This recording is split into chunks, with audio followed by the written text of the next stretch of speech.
In other news, the hardest hit nation by the coronavirus in the Middle East is undoubtedly Iran. Nearly 35,000 Iranians and counting are still infected.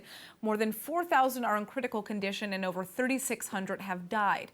But Supreme Leader Ayatollah Khomeini is blaming the U.S. and its sanctions for the illness's rampage. And with us to discuss what's going on is Dr. Lior Hendelman-Bauver, the director of the Alliance Center for Iranian Studies at Tel Aviv University. Now, first off, what is the reason that we're seeing this high percentage of cases and deaths?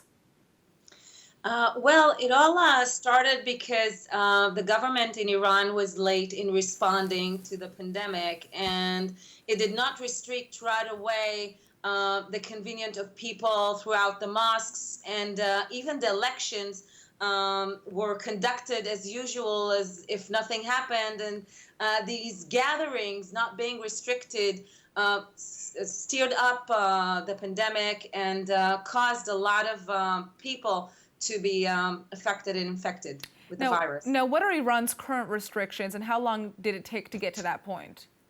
Well, the thing is that right now, as of today, after 2 weeks of holiday of the New Year in Iran, they didn't really know if children should go to schools or what exactly is shut down or conducted. There isn't really a total lockdown in Iran, and even throughout Tehran.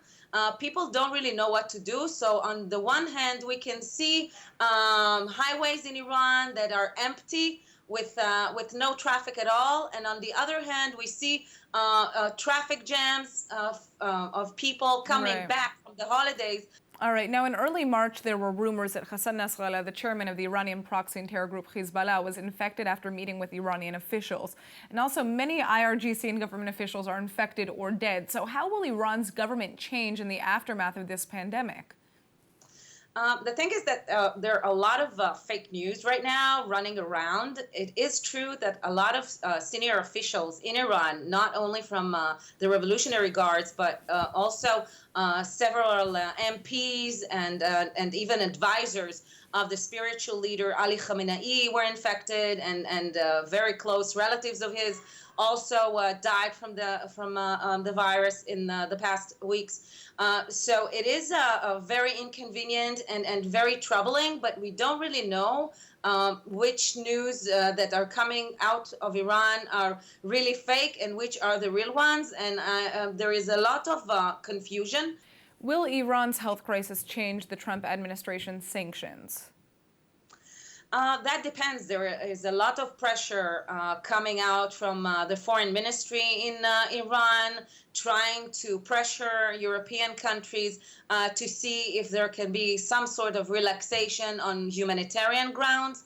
On the other hand, there are a lot of voices that counter that plea or calls to the Europeans, and they say that Iran can handle it alone, and it's not that serious as it seems.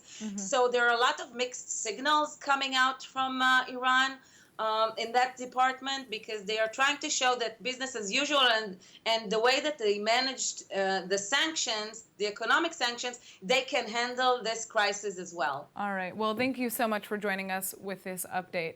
I think our next discussion is going to be about the impact on Israel.